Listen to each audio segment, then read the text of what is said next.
వ్యక్తుల మీద కేసులు పెట్టాలా, నిర్మోహమాటంగా కేసులు పెట్టాలా.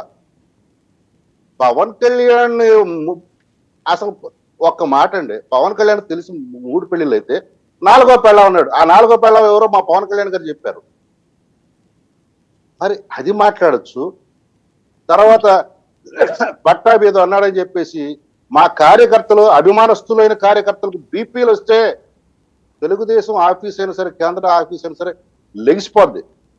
దాని తలుపులు ఉడికిపోతాయి, అద్దాలు పగిలిపోతాయి, ఎవడన్నా అడ్డు వస్తే తలకాయలు కూడా పగిలిపోతాయి. ఓకే, ఒక్క విషయం అండి శాంతి ప్రసాద్ గారు. ఓకే, ఇప్పుడు ఇదే మాట అన్న ఆయన నిన్న కాదు, అప్పుడు పోలీసులు ఏం చేయలే, చాలా మంచి వాళ్ళు. అప్పుడు నిన్న పవన్ కళ్యాణ్ గారు వాళ్ళ అబ్బాయికి గాయాలైతే ఇదే జగన్మోహన్ రెడ్డి గారు స్పందించారు కదా ట్వీట్ చేసి, ఆయన కోలుకోవాలని. మీరు ఇవన్నీ మాట్లాడిన తర్వాత ఆ ప్రశ్న ఏంటి, మీ ఉద్దేశం ఏంటి నాకు అర్థం కాదు.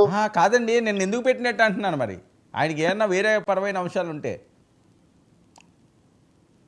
సార్, ఆయన ఉద్దేశాలు ఏంటో నేను చెప్పమంటే మీ డిబేట్ టైం చాలు. కాదు, పోనీ ఉద్దేశం చెప్పండి. ట్వీట్ ఉద్దేశం ఏంటి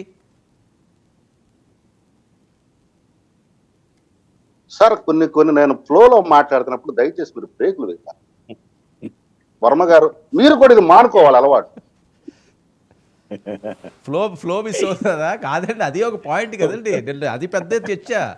అది మీరు మొట్టమొదటి సమాధానం చెప్పుకోండి కదా. ఓకే, చెప్పండి చెప్పండి. అంటే పవన్ కళ్యాణ్ అంటే జగన్మోహన్ రెడ్డి గారికి అత్యంత ప్రేమ అని అర్థమా వర్మ గారు మీ ఉద్దేశంలో? అది శాంతి ప్రసాద్ గారు చెప్పాలి.